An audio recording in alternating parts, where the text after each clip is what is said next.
My boy did it. Chase, he did it. And, yeah, I'm super happy. I know it still really hasn't sunk in. But, anyways, I'm Jordan Patton, and this is a discussion video. Maybe one day I'll have a better, more clever title for these videos. I haven't done one in a long time. And, I apologize. It's something I want to do more often. But life's hectic and busy. But I had to do this. First things first. There's a few things I want to talk about, and I'm going to put in my 2 cents about the whole Kevin Harvick controversy, whatever you want to call it. I know I'm a week late behind it, and it's kind of died down, but I still have an opinion on it. But first things first, congratulations to my man Chase. I mean, dude,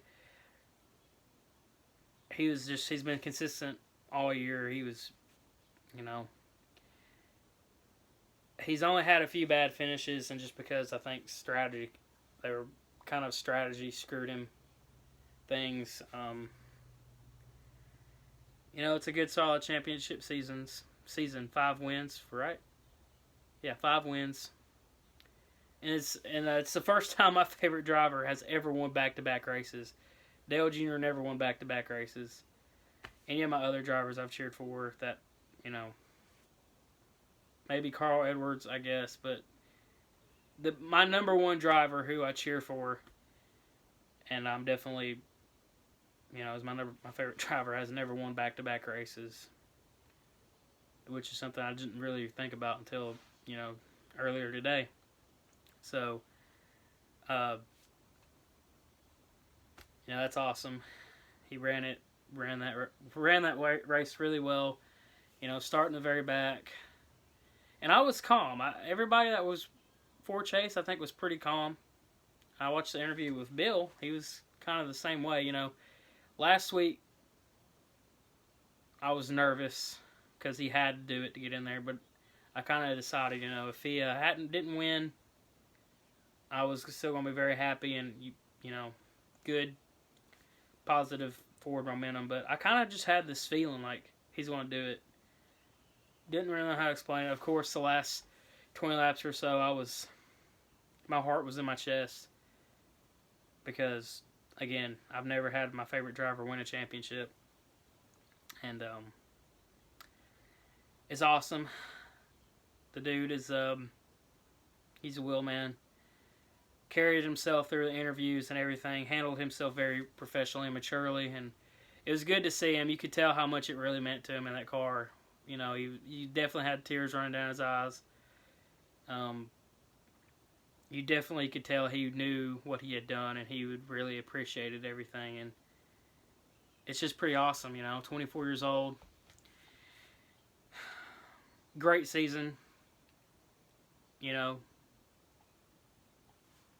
I'm happy, and I definitely teared up a little bit, especially when him and Jimmy fist bumped at the end. And got to give a shout out to Jimmy Johnson, finished 5th.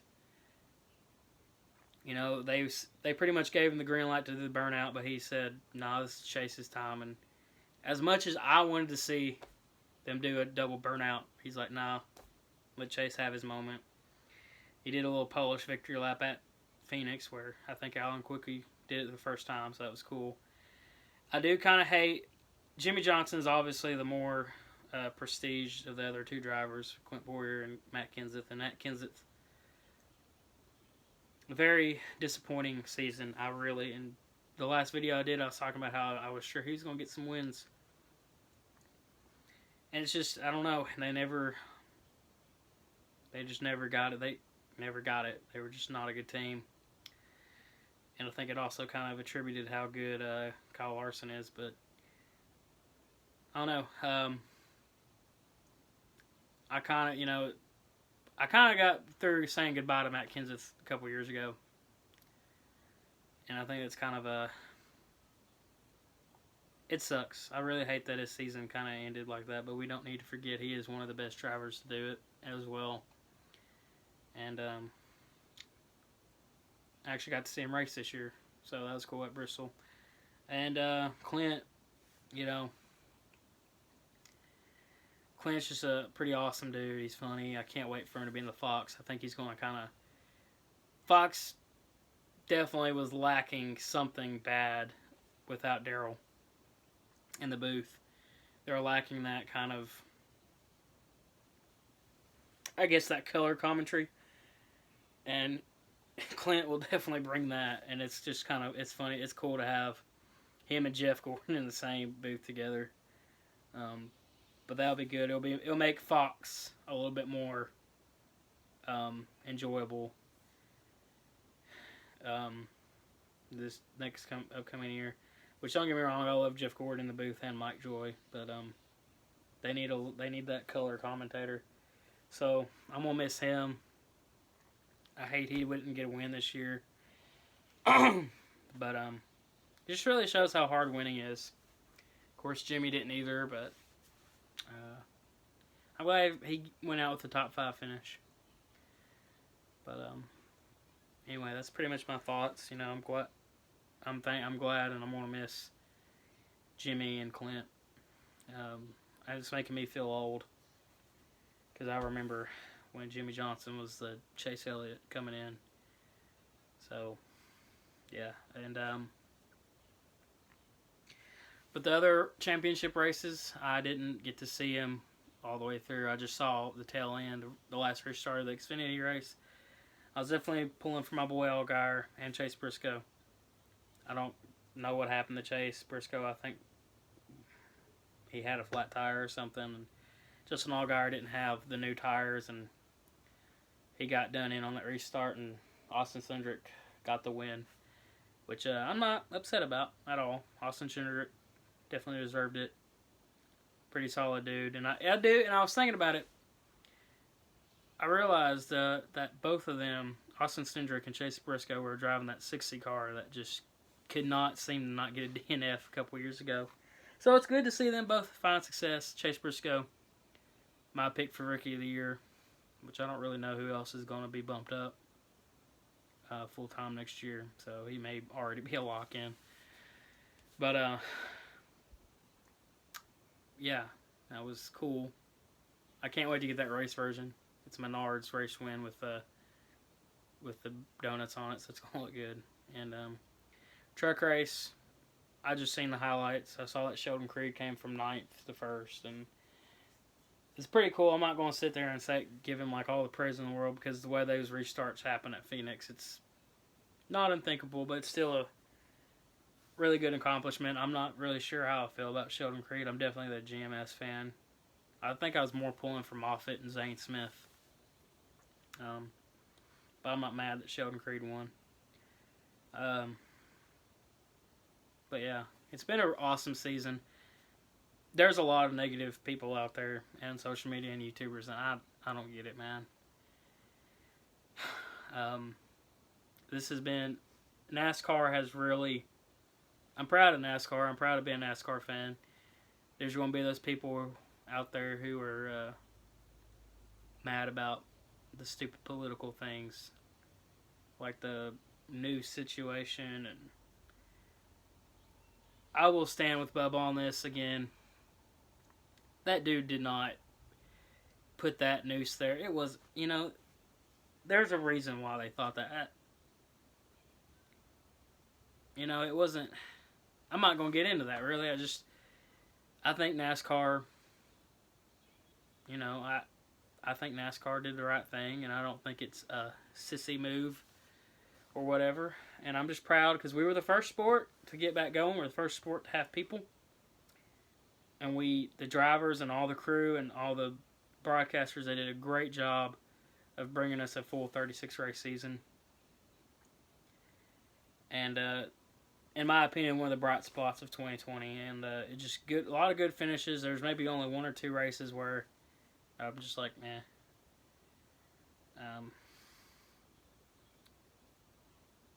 I like to. I'm not one of these people who are just going to sit here and think that racing should be constant, action-packed all the time. And we're segueing into my next point. How people are just never satisfied with how a race is. And I agree that whole aero package at the Kansas race in Texas, they're kind of dumb. They're stupid because it looked like if you had the lead, you had to. I get it. It was hard to pass, but it is what it is. NASCAR's going to fix it. Not every race is like that. Even the Texas race was better than the Kansas race. So, race. It's not about we're bitching about how we're leaning to entertainment, but we want to be entertained. That's what I wish people would understand. I see people are getting so upset how this playoff format is shifting to entertainment, but yet we want constant entertainment on the track. But nothing is good enough for anybody. Get mad because somebody left. Somebody won by half a second and somebody won by 18 seconds. Or, 8 seconds or so. And yeah, I'm a advocate for taking away that stupid splinter. Not depending on the whole horsepower drag crap. I want it to be in the driver's hands, not aerodynamic. I agree. But we caused this problem by bitching about everything. So, and yeah, NASCAR's not perfect, but they try. They really try and put the best product they can on there. And out of all the sports, all the national sports, they listen the best. They care about their fans the most, in my opinion. So, if you are someone who can bite your tongue or just listen to reason, just enjoy what we got and quit being mad about everything, because you can find something to get mad about all the time. And that brings me to the Kevin Harvick scenario. Yeah, okay. He won 9 races. I'm tired of hearing that being the point. Just stop. How many times have we seen drivers dominate and not end up being the champion? Without the damn playoff format, excuse my language, without the chase, whatever. 2003 is an example. I see less and less people saying we should go back to that format, and it was flawed. But it took a very long time for people to get upset about it. So, you got Matt Kenseth, who won one race in 2003, won the championship, and won it pretty well. He won it a week early. He won one race, and I believe Ryan Newman had 8 wins that year. And he finished 6th in the playoff standings. He didn't finish in the top 3, is what I know. And I don't remember what year, but I remember saying Bill Elliott got 10 or so wins. Maybe it was 11 wins. I don't know. And he still didn't win the championship. Maybe it was 93 or 92. Can't really remember where I saw that. And again, it's not always going. You're not just because. And no, it's not the same as stick and ball sports. So I'm not going to use the whole 16-0 Patriots losing the Super Bowl. I get it. There's a difference. All Kevin Harvick had to do, man, was not screw up. He had the most points, the most stage points. He finished second at Kansas. There's a good argument he should have won. He should have passed him. Well, maybe he just didn't do what he was supposed to do. We don't know. We weren't driving the car. But the thing is, he didn't perform at Texas, and there's going to be the people that say, well, he got screwed up by the rain. His car was still able to run semi-competitively, but he still didn't get a good enough finish to really solidify his spot in the next round. Sorry. And then, he went for it all at Martinsville. Shouldn't have choked, but he did. And I'm not trying to say Kevin Harvick is a bad driver at all. But we got to stop getting mad about that format. We if you're going to bitch about wanting entertainment, quit being mad when they give us entertainment. I think the playoff format is pretty solid. I wish that you had to have a win to advance into, say, the Final Four, in my opinion. I think you should have a win. My favorite one personally is whoever wins the regular season championship should be locked in the Final Four. And I think that's the best idea because there's really no point of that regular season championship. The drivers, they don't give a shit about that trophy. You see it the last 3 years. Ever since it's been, from 2017 when they started that to now, they don't want that stupid thing. They could care less. So, it's very gimmicky. That's the most gimmicky thing about this whole playoff system, regular season system. But if you really want to give it some weight and value and some incentive for drivers to win, give them a place in the championship four and have 30 people have 3 more spots. I think that's the best idea I've heard. I've seen some other good ideas. I can't remember them. But that's about the only thing I would do to change it. Besides that, it's pretty solid. Because the people who really deserve up there usually get there. Kevin Harvick didn't perform when he needed to. The rest of the drivers did. Chase Elliott being an example. Chase Elliott had to basically win to get in the championship four. He did. Kevin Harvick didn't.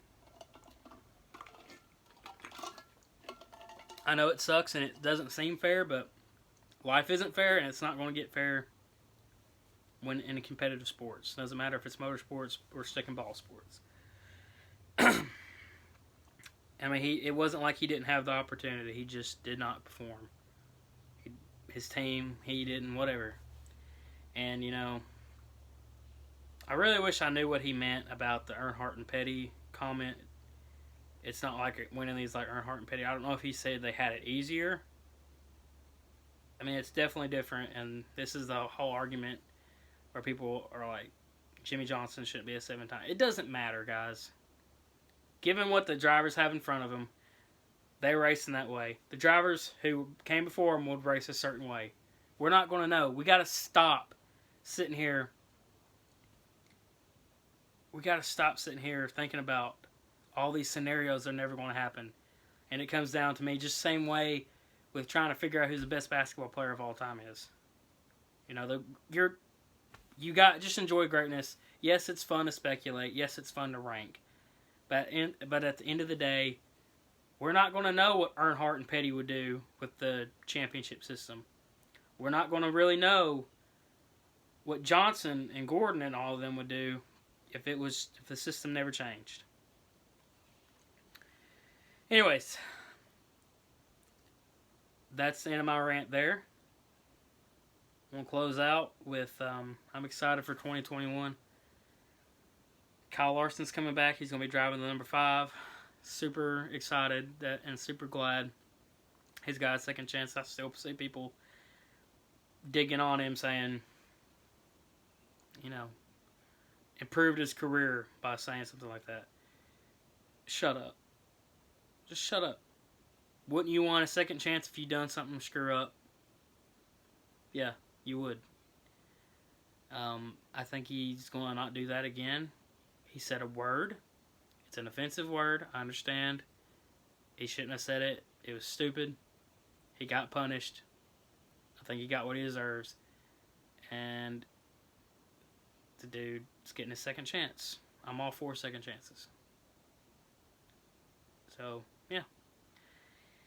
And, Ross Chastain is going to be in the 42. I'm looking forward to that. He's going to be one of my favorite drivers as well. Chase Briscoe driving the 14. Excited for that. Jimmy Johnson's going to be, Alex Bowman's going to be driving the 48, no more 88, which I'm kind of sad about because that was kind of the last thing that I associated with Dale Jr., even though there is a number 8 out there. I'm going to have a lot more drivers to pull for next year, but Chase and Blaney are my number 2, and Chase are my 2, and Chase is definitely my number 1 driver.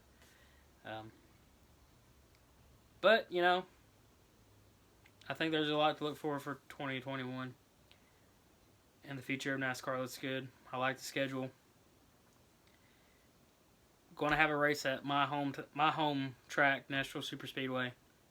I know a lot of people are downing on that track, but I'm pretty happy. Pretty freaking happy for that track. The first time I ever went to a NASCAR race was that track, and finally there's going to be a Cup Series there. It's going to be awesome. But that's pretty much it, guys. I'm hoping to put out some more content for you guys, a lot more reviews. Been doing school, and I've been trying to do odd jobs to keep my money up, so I haven't been able to afford diecast as much as I wanted to, so I haven't been as active on there. But, you know, when I get one, I'll of course do reviews, and I'll try to put much content as I want, and hopefully when I'm out of school I can do this a lot more. Get back to the kind of consistent grind that I want to get back on. Doing these videos more is kind of what I want to, you know, I want to have my diecast reviews, and I want to have my discussion videos. One day, my ultimate goal is to kind of be where someone like Eric Estep is, and, you know, get track passes and stuff. That stuff's cool, and kudos for him for, you know, grinding and earning that. I'm a long way from that. One day maybe have a podcast, but I love this sport. It means everything to me. And I love talking about it and interacting with you guys. So, I know it's a little lengthy video, and if you have made it this long, thank you so much. Go ahead, comment, you know, say what you want to say, just keep it clean. We'll have discussions. Feel free. If you enjoyed it, like and subscribe. That always helps me. You can follow me on my Instagram page at jpat_diecast2 and my Twitter. Follow my Twitter, guys. I'm very active on there, especially on race weekends. Probably going to die down a little bit, but that's a good place to interact with me.